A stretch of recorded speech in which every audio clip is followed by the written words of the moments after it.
നമസ്കാരം, കലാകൗമുദി ഓൺലൈനിലേക്ക് സ്വാഗതം. രാഹുൽ മാങ്കൂട്ടത്തിൽ തൻ്റെ നിയോജക മണ്ഡലമായ പാലക്കാട് എത്തിയത് വി.ഡി. സതീശനെ വെല്ലുവിളിക്കുക എന്ന ഒറ്റ ലക്ഷ്യം മുൻനിർത്തിയാണെന്ന് വ്യക്തമാകുന്നു. ഷാഫി പറമ്പിലും എ ഗ്രൂപ്പും ആസൂത്രണം ചെയ്ത ഒരു ഗ്രാൻഡ് ഡിസൈനിൻ്റെ ഭാഗമായിരുന്നു രാഹുലിൻ്റെ നിയോജക മണ്ഡല സന്ദർശനം. കഴിഞ്ഞ 38 ദിവസമായി അടൂരിലെ തൻ്റെ വീട്ടിൽ മുറിക്കകത്ത് ഇരിക്കുകയായിരുന്നു രാഹുൽ മാങ്കൂട്ടത്തിൽ. ഇതിൽ ഒരു ദിവസം നിയമസഭയിൽ പങ്കെടുത്തതൊഴിച്ചാൽ പിന്നീട് അടൂരിലെ തൻ്റെ കുടുംബ വീട്ടിൽ തുടരുകയായിരുന്നു അദ്ദേഹം. എന്നാൽ രാഹുൽ പാലക്കാട്ട് എത്തണമെന്ന് ഷാഫി പറമ്പിലും എ ഗ്രൂപ്പും തീരുമാനിച്ചതോടെയാണ് കളം മാറിയത്.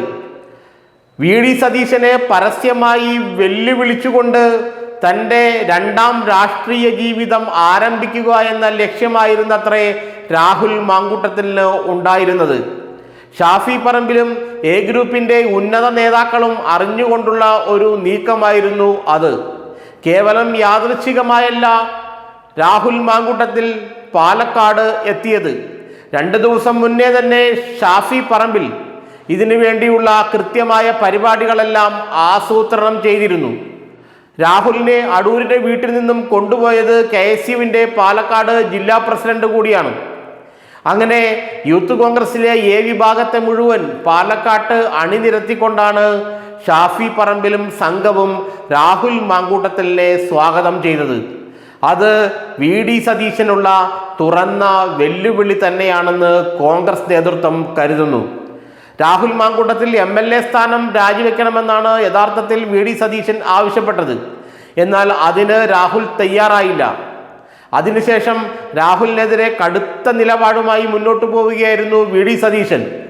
എന്നാൽ സതീശനെ തന്നെ വെല്ലുവിളിച്ചുകൊണ്ട് താൻ പാലക്കാട്ട് ഇറങ്ങുമെന്നും വരുന്ന 1 മാസത്തിനുള്ളിൽ തൻ്റെ സസ്പെൻഷൻ കോൺഗ്രസിന് പിൻവലിക്കേണ്ടി വരുമെന്നും രാഹുൽ മാങ്കൂട്ടത്തിൽ തൻ്റെ അടുപ്പക്കാരോട് സൂചിപ്പിച്ചിരുന്നു.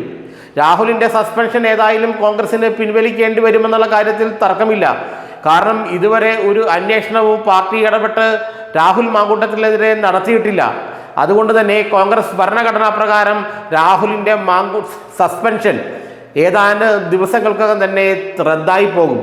കാരണം അന്വേഷണം നടത്തി നടപടിയെടുത്തില്ല എങ്കിൽ, റിപ്പോർട്ട് സമർപ്പിച്ചില്ല എങ്കിൽ സസ്പെൻഷൻ തനിയെ റദ്ദാകുമെന്നാണ് കോൺഗ്രസ് ഭരണഘടന പറയുന്നത്.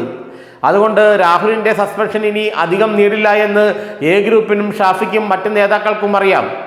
ഇന്ന് അന്തരിച്ച KPCC സെക്രട്ടറിയുടെ വീട്ടിലെത്തിയ രാഹുൽ മാങ്കൂട്ടത്തിലിനെ എ ഗ്രൂപ്പിൻ്റെ പ്രമുഖ നേതാവ് ബെന്നി ബെഹനാൻ ഉൾപ്പെടെയുള്ളവർ ആലിംഗനം ചെയ്താണ് സ്വീകരിച്ചത്.